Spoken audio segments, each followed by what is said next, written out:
Welcome to Drink Coffee, Do Cool Stuff. This is a podcast about living with purpose, leading with courage, and doing work that actually matters. I'm Jason Elrod. I've spent decades leading teams, writing, speaking, and learning what it really means to live like your choices matter. Whether you're grinding at work, chasing a dream, or just trying to figure it out, you're in the right place. Here, we explore the tools, ideas, and stories that help you lead with courage, live with purpose, and build a life that matters. On this episode of Drink Coffee, Do Cool Stuff, I sit down with Dorene Rettas, co-founder of Cybersecurity Tribe and one of the most grounded leaders I know. We talk about courage, empathy, and the shift from safe to self-defined. Dorene shares how leaving the comfort of a paycheck to start something new gave her not only flexibility for her family, but a deeper sense of purpose. We get into what it really means to do the right thing, why empathy isn't weakness, and how leadership is less about control and more about alignment with your mission. So grab your coffee and join us as we talk about what happens when courage meets purpose. Welcome to the show, Dorene. How you doing? Thank you, Jason. Excited to be here. Fantastic, because we're here and we're going to do this. We are. So let's start right off. How do you take your coffee, Dorene? I want to have a really cool answer. I want to be like, I have it black, espresso, not at all cool. I drink multiple cups a day and all of them have a sugar-free flavored creamer in it. That's just my thing. And I try to get it out of my system because it's not good for you, but I always go back to that. That's like my indulgence, if you will. Okay. What flavor? French vanilla. French vanilla, sugar-free. Yep. Creamer. Well, Yep. perfect. That's awesome. Today's episode for me has been brought to you by a dirty chai latte. Oh, see, I like them too. Which is the chai tea plus the espresso on top of it. I'm a fan. So we know each other because I'm part of Cybersecurity Tribe, and this is your company, and it's fantastic effort put out there. Maybe we'll talk a little bit about that, or maybe we won't. But to get this party started, what's something cool or eventful or impactful that's happened recently? So it is related to the business, but not talking about my business. I think the coolest thing and impactful is what it comes down to. And there's a reason for it, is when my now business partner, Barry McIntyre, called me years ago and said, we should start our own thing. And I was like, absolutely not. I need like a consistent salary. And I sat with that. Long story short, eventually some things happened with one of my children are special needs and I needed more time and flexibility. And he was still knocking at my door, Barry, saying, hey, we should do this. And I said, you know what? Threw my hands up in the air. What do I have to lose? Let's take the risk. So we did. And that has afforded me the ability to be there for my family in a way that I hadn't been before. But if it hadn't been for Barry saying I would have never thought, Jason, in a million years to do something on my own. I honestly wouldn't have. It just never entered my mind to be an entrepreneur. Really? Well, yeah. because I knew you before you started. Yeah. Cybersecurity Tribe. When you reached out, I was like, heck yeah, I want on that wagon. What can I do to support? What can I do to get along with that? And I say, you're a fantastic entrepreneur.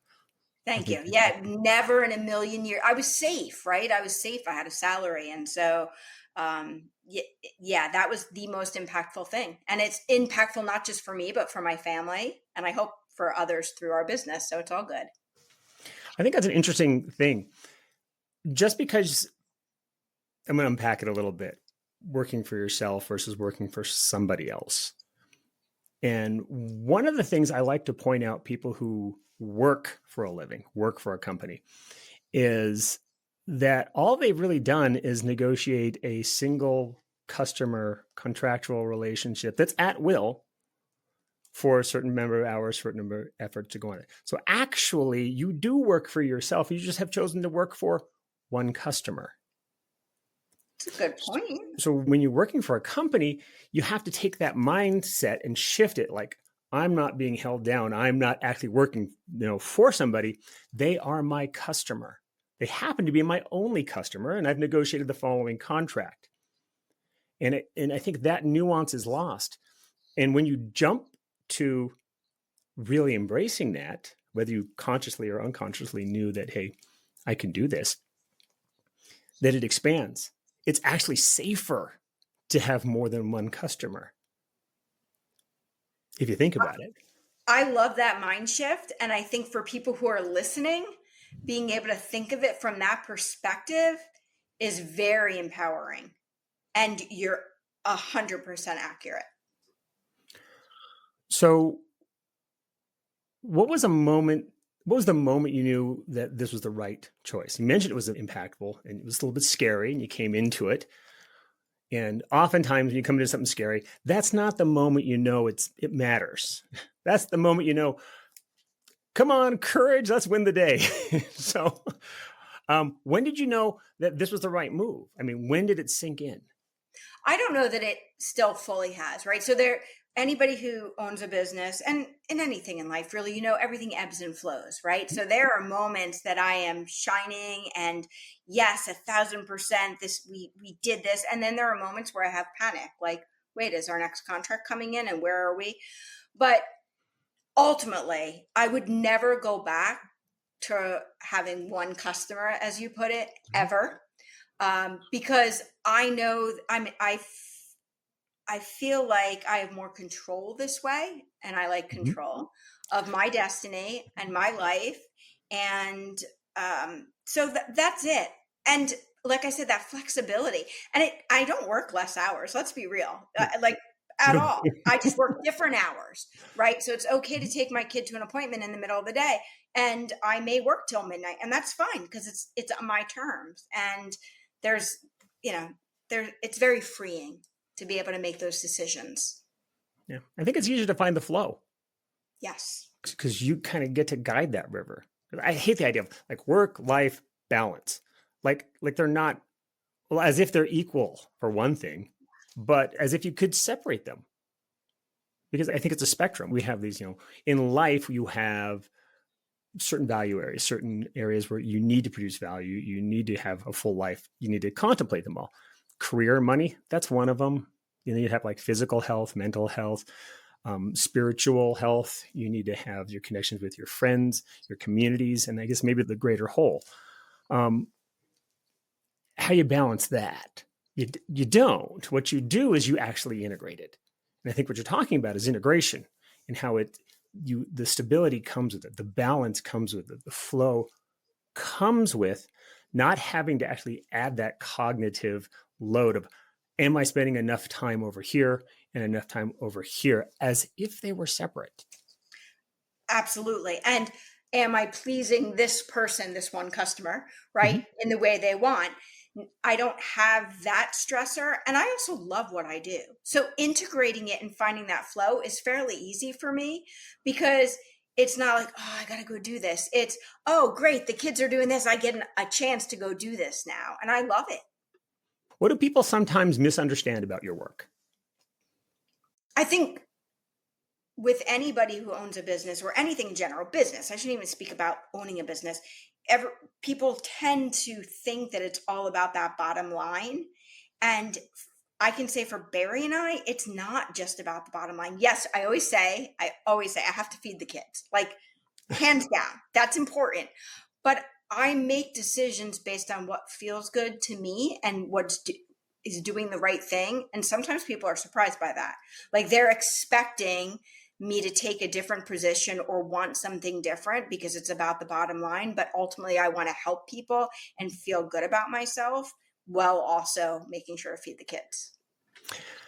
I love that. In not-for-profit healthcare, we have a saying, without margin, there's no mission. And I think that's what you just described. Yeah, I've got to keep the house over the head, and I've got to feed people, and I've got to be able to get from A to B, pay for this fantastic internet feed. So there are some basics there.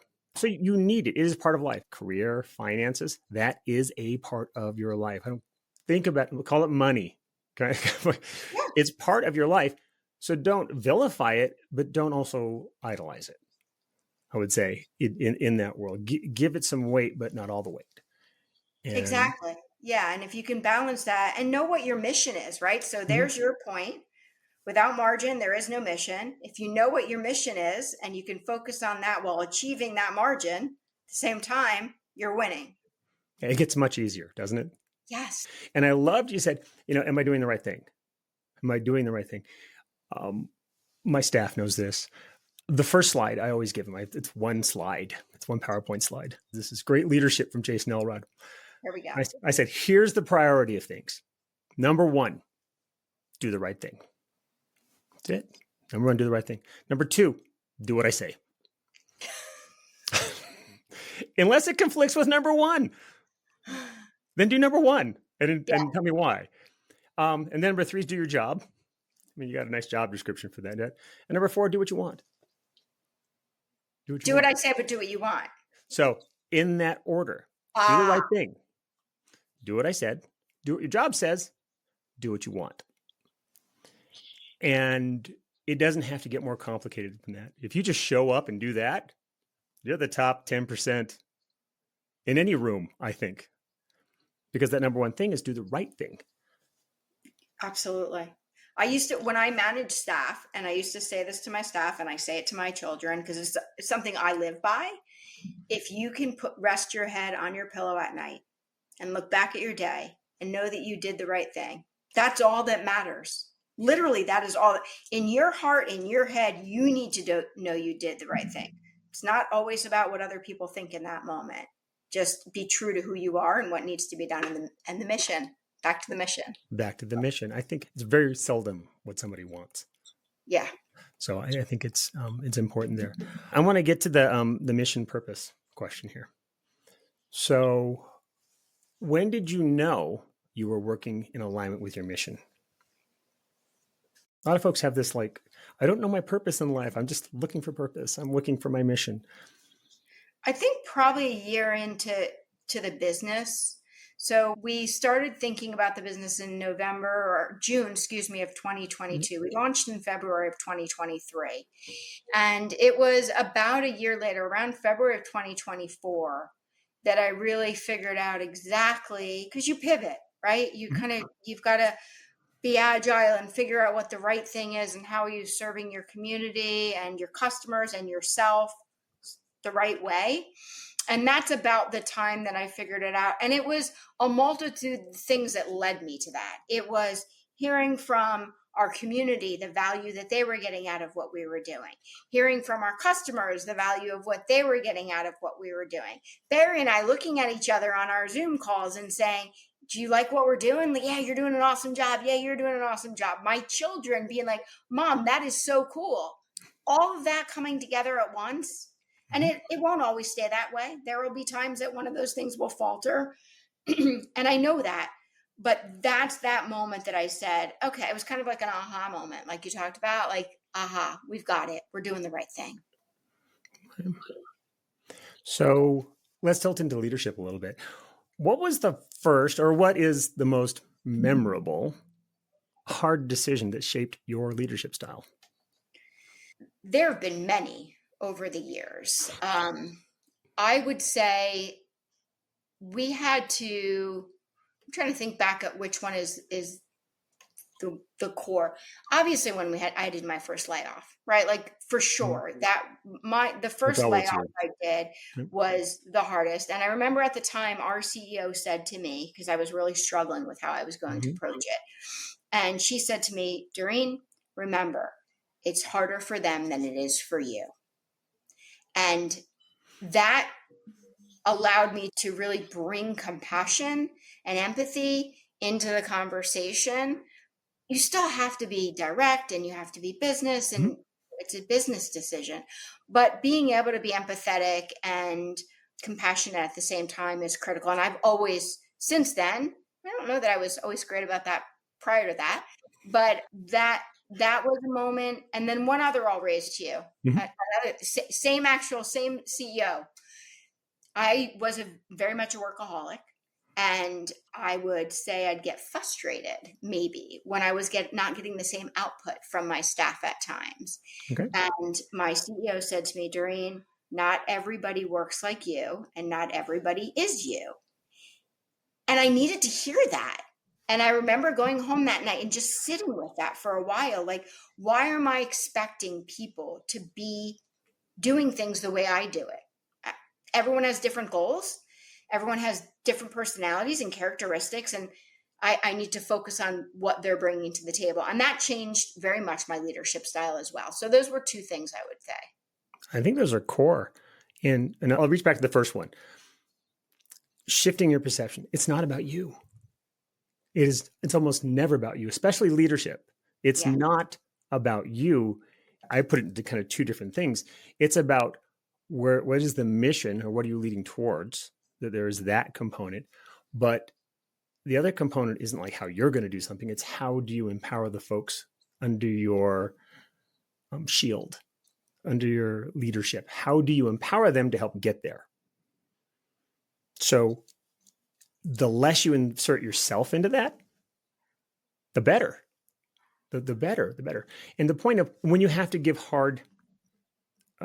hard message, deliver a hard message, I think there's also two components there. One is say it in the way that you know the person will hear it. Okay, because a lot of times we'll say things in the way we want to hear things, but that's that point of compassion. Sit with them, put yourself in their shoes, if you can, and then say it with as much compassion so they can hear it as best as possible. And that is a complete hallucination, by the way, but it is way better than not hallucinating about how to deliver it. Yeah.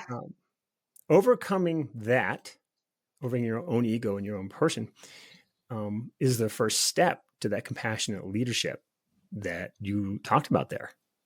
And I think the second part you talked about there, not everybody's you. You do you. And I think that is, you appreciate people where they're at. Play to their strengths. Because every one of us is a complete expert in a room.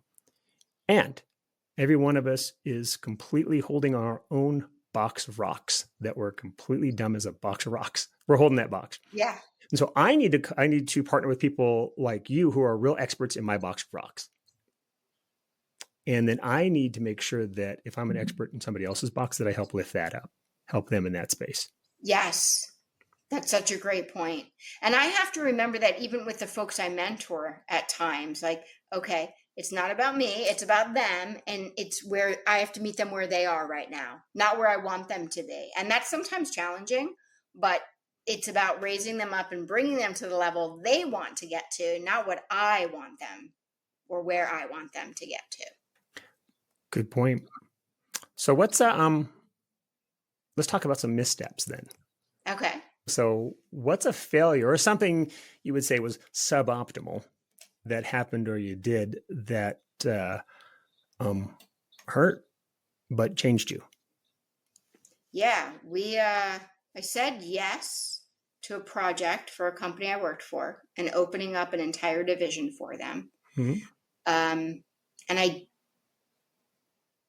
probably didn't ask all the questions I should have in terms of the support that I was going to have for that division. And ultimately, we failed miserably. And that also meant closing a division and me letting go of people that I brought in that, left other organizations to come work for me.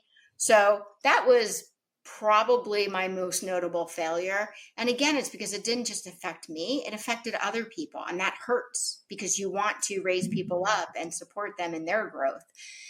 So, but there were a lot of lessons from that for me as well. And again, I helped each one of them find a job after, and one of them I brought back to me years later. So that was a wonderful experience for both of us, I believe. And I learned a lot about the questions I need to ask before I jump into things. It was a little, I don't want to say maybe impulsive, right? Oh, this is a great opportunity. Yes, I want it. I want it all. I want to do all of it. I want to lead everything. I want to have my name on the door. I want everything. And then Dorene failed. So. Yeah, the motivation of the moment. Yeah. It's in there. So how do you recover? How did you recover when things went sideways? And you had folks looking to you like that. So, hey, probably not the most fun thing to happen. So how did you recover from that? So I'm going to be really real. I probably cried for 24 hours and I am not a crier. I am not an emotional person, but I did. And I needed to, because I needed to just kind of let it all. And then I put on my big girl pants again, and I went in and I thought about, okay, now what can I do? I need to help these people find other work. That's number one. That became my priority. That became my priority, because it was of no fault of theirs that what happened. Okay. So I put everything into supporting them, but also simultaneously, okay, that division closed. We still have another division and I also need to make sure that these other employees feel secure in what they're doing, right? Because they just watched half their staff walk out the door. And so it was a balance of, let me help them, but let me continue to build this up. And that's it. Like with anything in life, you just have to get back up. You get back on the bike and you take control of the things you have control over. And that's something that I live by. What can I do right now to impact things in a positive way? I cannot wallow in self-pity over what went wrong. I need to move forward, and I need to help other people move forward. And I don't want to say it was that simple, but that in my mindset now, it was as simple as that. You just got to move forward. Well, it doesn't have to be complex. Doesn't mean simple is easy. Right. By the way, it doesn't have to be complex to be correct. And I actually have back there on the shelf, there's a little thing one of my sons made me, and it says, doesn't matter how many times you fall down, only how many times you get up. I love that. And so that sits back there. That's one of the things on the shelf with a few other things that have a lot of meaning to me. And you hit it there, because no plan ever survives contact with reality. It doesn't. I mean, things aren't going to work exactly as you think they might work or hope they might work. So you have to be resilient. You have to be able to accept it.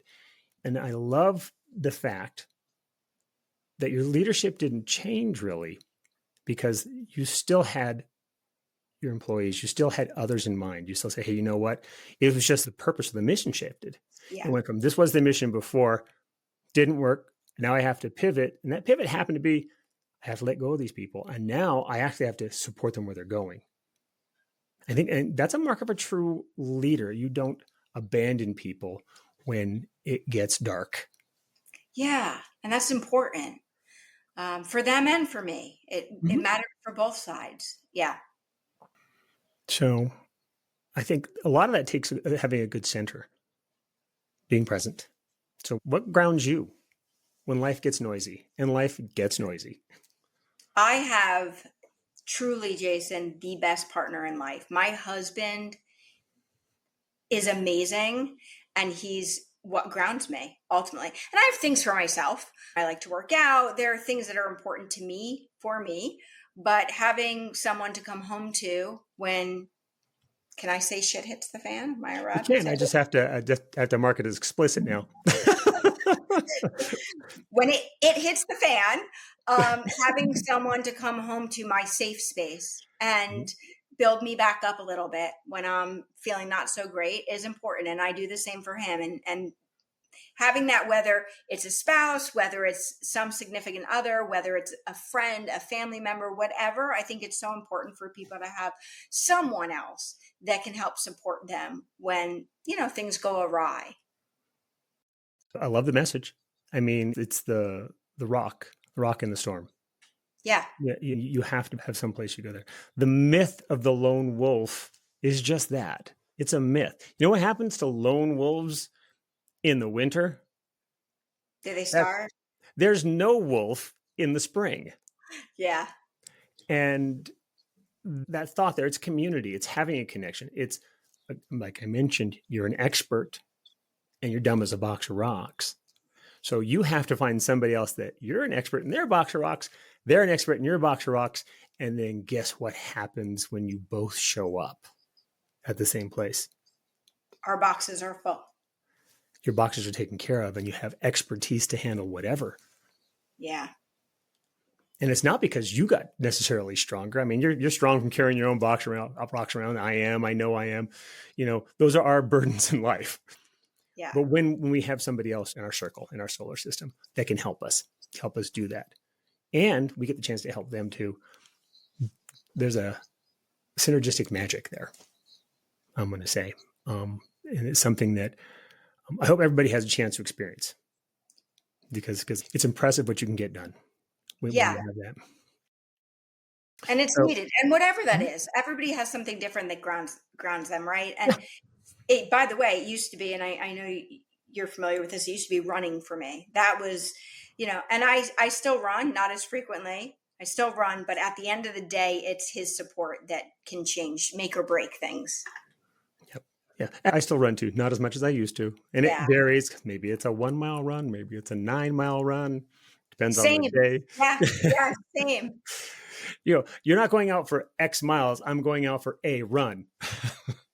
And I think sometimes that cleanses the inside head. But wait, you said I've never done just a mile. Do you actually just go out for a mile? I mean, maybe 2.5. 2.5 is like my minimum if I'm going to really run. 2.5 is a minimum. Does it really count as a run if it's less than 2.5? No. How do you really feel? I'm just telling you. Okay. Yeah, it depends on the day. So sometimes it's I need to run and it's dark out, and I'm gonna do the loop around the neighborhood really quick. Fair enough. I explained it to a friend of mine who's on another episode. Go check that out. I explained it. When I go out for a run, it's because my brain's going baga baga baga, and then I run as far as to when I check in with my brain, and it goes. And if it only takes a mile, then that's good. And you're done. I'm done, and I can go back home. But if it takes 9 for that noise to calm down, for that cleansing to happen, sometimes you're like, 9 miles, great. And you go, I'm 9 miles from home. And I'm going to feel it tomorrow. Why didn't I do a loop? Yeah. Always the loop, Jason. Always the loop. Pro tip right there for people looking to be grounded through their runs. So outside of work now, and you mentioned running a little bit, what do you do to keep sharp? I mean, every conversation I have with you, you're on point. I mean, you know what's going on. You're seeing stuff. You're talking to people. You're doing something. Maybe you're taking caffeine pills when I'm not watching or something. But thank you. But what do you do? What do you do to keep so sharp? Thank you for that. I listen to podcasts like yours. I read a lot. Like I just, I'm reading constantly, but I also spend probably 90% of my time is spent speaking to people, whether it's for work or just people in the industry, just to, chat. And I learn so much from just listening. I love listening to people. And I'm not afraid to say, wait, what does that mean? And I asked a question yesterday to somebody and I said, it's probably going to be really ignorant, but I'd rather just ask the question and learn. And I'm okay to do that. I do that a lot because I just want to learn from people. Outside of that, my children consume every other moment that I have in life. So one of them's very, very active and extracurricular, and the other is, as I mentioned, special needs. So and then I have 2 older ones, but the 2 that need me still, juggling all that it takes a lot of time. Yes, kids are crafty, especially in numbers. Yes. If they play 2-on-1 against you, it's you've got to learn some skills. It's trouble. It's trouble there. So let's talk about kids a little bit. What are they teaching you lately? Oh, well, I'm learning all these very cool words like 6, 7. Do you know what that even means? Outside of the numbers? It's apparently like a trendy I don't do TikTok, but a TikTok tween thing. And then like the other day, my food was bussin'. So I'm learning all these bussin'. Yeah. And if you say you're cooking, it doesn't mean the stove. It means you're doing something really good. Like, So what if I'm actually cooking? That I don't know. I don't know what to say then. I don't know. But when Jason does these podcasts, he is cooking. Okay. So I'm learning that. And this is very cool. And it relates back to what the world that you and I live in. Mm-hmm. My kids are very, very cognizant of cybersecurity and safety online. And they will, I don't want to say the term rat people out, but especially my daughter, she's so worried about her friends that if she finds out her friend downloaded an app or something that I've told her she can't have because I'm concerned, she'll come home and tell me.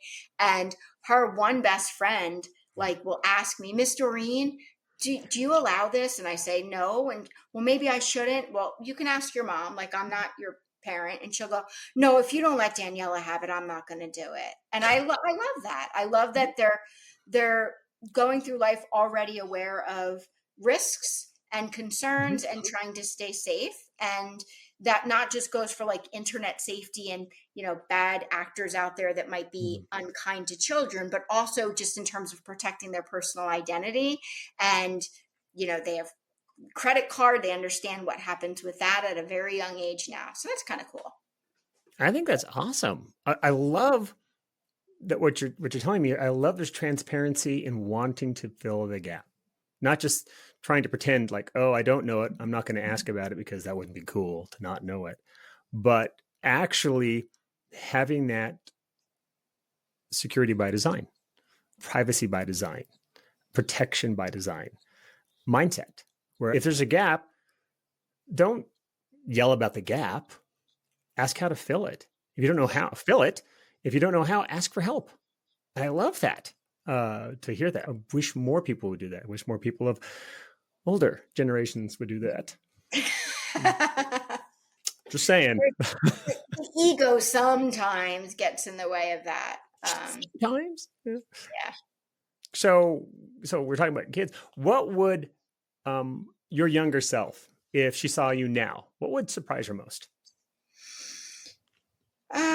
I think she would be surprised that I co-own a company and am even in cybersecurity, by the way, like anything, even technology related. So yeah, she would be very surprised about that because I was not into technology when I was younger, nor was I into STEM even. I wanted to be a marine biologist. I loved animals, or a psychologist. And I do think much of the psychology desire plays into a lot of what I do, even in leadership and working with people. And I would say that biology does fall into these STEM categories. Well, yes. Okay. Yes. You are absolutely right. That does have a little bit of science bent to it. Just a teeny bit. A teeny bit. Maybe not as nerdy as somebody like me. You didn't have to hang out with the nerds when you were younger, but you do now. You got to hang out with us nerds, and lead us to the light. I would say in a lot of ways, because I think you hit on something there. The psychology aspect of it is so important. You can have high IQ, definitely, but it's high EQ that's going to get you to work with people. It's high EQ that is going to move you forward when it's a struggle. It's having that relationship, having that good psychological health available to you from your friends, to your friends in your community. I think that's probably one of the biggest strengths that's hidden from folks these days. You think you have to you have to be so skilled in the latest quantum mechanics and how it applies to encryption agility and how that works with AI models. And is this MCP thing going to connect to that and do this? And am I going to fail because I don't have my own agentic agent that's helping me do all my life? Really? I think the psychological aspects of what we do, of leadership and probably in life, gosh, that's some of the most important stuff. So important. Am I allowed to flip the script on you? Sure. I was not going to. I'm going to flip the script on you, Jason. Okay. Because you've got a viewership now. You've got people listening. I'm sure they want to know this. What would your younger self think looking at you today? My younger self. So my same question. Well, what would surprise them? Okay. So, one, wow, you're still alive. We didn't have a plan for this. So let's just, I had a rambunctious childhood, maybe an early adulthood. But I think probably what would surprise younger me in that space were like, well, A, we didn't think he'd be around. But B, that I have as much empathy as I do for others. And I say that because when I was younger, I probably did not exhibit a lot of empathy. And I think I spent a lot of times working on me and in my head about my life and my things and me. And nowadays, it probably changed when I became a father years ago. That helped shift that, but it's completely flipped the script in a lot of ways for me, because I've grown into the space of knowing that real success is not a solo exercise. And I used to think you could just be the smartest person in the room. You could have the most, you'd be the biggest, best, fastest, strongest, smartest, have the most certifications. That's all you needed for success. And that's so not true. And so I think that's probably one of the biggest surprises that would be there. I'm so glad I asked you that question. And I like hearing about the evolution, right? Because who you are today is not who you were back then. So, yeah. And I see you as a very empathetic and thoughtful person. So it's nice to, I wouldn't say nice to see, but I'm glad that you got from where you were to where you are. Oh, yeah. Yeah. Thank you. Yeah. I was explaining to somebody, they go, well, how are you so XYZ, or how did you do this? And I said, wow, I was talking to another friend of mine. I said, I'm the way I am because I was so messed up younger and I didn't want to be. And so I spent a lot of times on like, how can I be a better person? How can I not be as messed up? And I think that's important. You can change. You're not locked in at any point in time. At any moment in time, you can say, no more. And you wouldn't be who you are today if you hadn't had those experiences, for sure. Oh, correct. So, I mean, I probably wouldn't do some of the things I did back then today, given the same circumstance, but I would never change everything I've done, because that would change who I am today. Thank you for sharing that. My pleasure. So what advice are you going to give to people who want to lead with more purpose? Well, my advice holds true still to this day. When you put your head on your pillow at night, look back at your day and know that you did the right thing. And what is the right thing? The right thing is thinking of others and wanting to be true to yourself while also being compassionate and thoughtful of those around you. It's really that simple for me. And that has to hold true in both business and personal. So maybe it's an easy question, but what do you hope older you will remember about you today? We've had that retrospect. And I like to say, the only thing we can be certain about is things that have already happened, the past. But now I want you to look forward. What's older you going to remember about you today? Honestly, nothing about my business. It'll be the type of parent and friend I was. That's all I want. I want my older self to look back at the person I was and think, wow, she was a great mom. She was a great spouse, and she was really good to other people. That's what'll matter. I love it. So on that note, how about we wrap it up? Yeah. How can people connect with you or follow your work? Sure. So our website is simply cybersecuritytribe.com. So always you can access content and information there. And then LinkedIn is a great place to connect with me. It's DoreneRettas.